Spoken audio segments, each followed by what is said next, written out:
पावन धरती पर आज एक अलग ही जोश देखने को मिला, जहां न तो कोई चुनावी सभा थी, न कोई मंत्री जी की लंच मीटिंग, बल्कि था नशे के खिलाफ युद्ध का ऐलान। और कमाल की बात तो ये है कि इस जंग के सेनापति खुद राजस्थान के मुख्यमंत्री भजनलाल शर्मा थे, जो हाथ में माइक और दिल में संकल्प लेकर सीकर के मेडिकल कॉलेज के सामने मौजूद थे। लेकिन रुकिए, कहानी यही खत्म नहीं होती, क्योंकि बात सिर्फ नशे की नहीं, धर्मांतरण, आतंकवाद, पेपर लीक और नौकरियों तक पहुंची। यानी पूरा भाषण पॉलिटिकल थाली था, जिसमें हर मुद्दे का तड़का था। नमस्कार, आप देख रहे हैं ई न्यूज भारत और मैं हूं निवेदिता शर्मा। चलिए नजर डालते हैं आज की बड़ी खबर पर। रविवार को सीकर में मुख्यमंत्री भजनलाल शर्मा नशा मुक्ति शपथ कार्यक्रम में पहुंचे और माइक संभालते ही बोले, हमने जो धर्म परिवर्तन विरोधी बिल लाया है वो युवाओं में जोश भर देगा। अब बताइए, पहले नशे के खिलाफ शपथ, फिर धर्मांतरण पर हमला। यानी राजस्थान में नशे से नहीं, सोच से जंग छिड़ चुकी है। और भजनलाल जी कहते हैं, जो हमारी बहन बेटियों को बहला फुसलाकर जाल में फंसाते थे, अब इस इलाकों के पीछे होंगे। बिल्कुल सही कहा साहब, मगर ये बताएं, क्या ये लोग सिर्फ जेल में जाएंगे या इनका फुल ट्रीटमेंट भी होगा? मुख्यमंत्री ने जैसे ही धर्मांतरण पर बात पूरी की, उन्होंने नशे की ओर रुख मोड़ दिया और कहा, युवा देश की शक्ति है। सही पकड़े, लेकिन फिर जोर देकर कहा, केवल हमारा समाज नहीं, हमारा परिवार, हमारे मित्र और हम खुद नशा मुक्त रहे। वाह क्या बात है। खुद के साथ शुरू होने वाली ये क्रांति अगर नेता लोग भी अपनाए तो शायद नशाबंदी के वादे से पहले उनके कैबिनेट कैंटीन भी सूख जाए।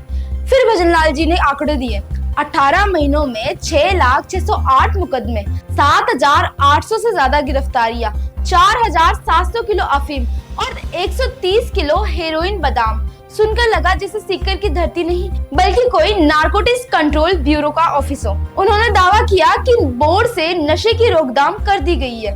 अब सवाल ये उठता है कि जब सब बंद कर दिया है तो नशा मुक्ति अभियान की शपथ क्यों दिलाई जा रही है? कहीं ये शपथ अगली लहर की तैयारी तो नहीं? इसके बाद मुख्यमंत्री जी ने अपने मन का दर्द भी उजागर किया। पहले कांग्रेस के राज में पेपर लीक होते थे, लेकिन हमारी सरकार में एक भी पेपर लीक नहीं हुआ। हर बेरोजगार युवा की आंखों में आंसू तो नहीं, लेकिन संदेश जरूर आया, क्योंकि एग्जाम सेंटर से लेकर एजुकेशन बोर्ड तक कितने प्लेटफॉर्म बदले, इसका कोई जिक्र नहीं। लेकिन हाँ, विश्वास दिलाया कि अब कोई पेपर लीक नहीं होगा। अगर यकीन ना हो तो एक और पेपर देकर देख लो। अब आती है सबसे मसालेदार बात, नौकरी। मुख्यमंत्री ने कहा कि एक साल में 1 लाख नौकरियां देंगे, जिनमें 75,000 तो दे चुके, बाकी 25 तारीख को दे देंगे। इस बयान से युवाओं के चेहरे पर कुछ उम्मीदें जागी, लेकिन तभी उन्होंने जोड़ दिया, 5 साल में 4 लाख नौकरियां और 6 लाख निजी नौकरियां देंगे। अब सवाल ये है कि क्या ये नौकरियां रोजगार पोर्टल पर आएगी या सिर्फ भाषणों के मंच पर ही रहेगी? फिर आए प्रधानमंत्री नरेंद्र मोदी। नहीं, वो सीकर नहीं आए, लेकिन मुख्यमंत्री ने उनका नाम जरूर लिया।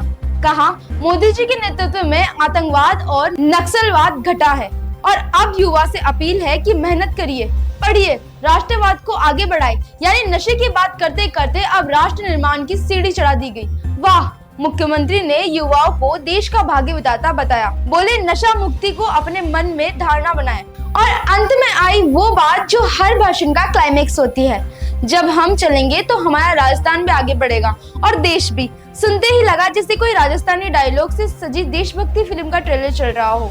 बस एक म्यूजिक की कमी थी। तो साथियों, अब तय आपको करना है, शपथ सिर्फ मंच पर लेनी है या वाकई नशे, भ्रष्टाचार और खोखले वादों से लड़ना भी है? क्योंकि मुख्यमंत्री जी ने तो कह दिया, हम चलेंगे तो राजस्थान बढ़ेगा। अब देखना ये है कि जनता चलेगी या सिर्फ भाषणों की धुन में खोई रहेगी।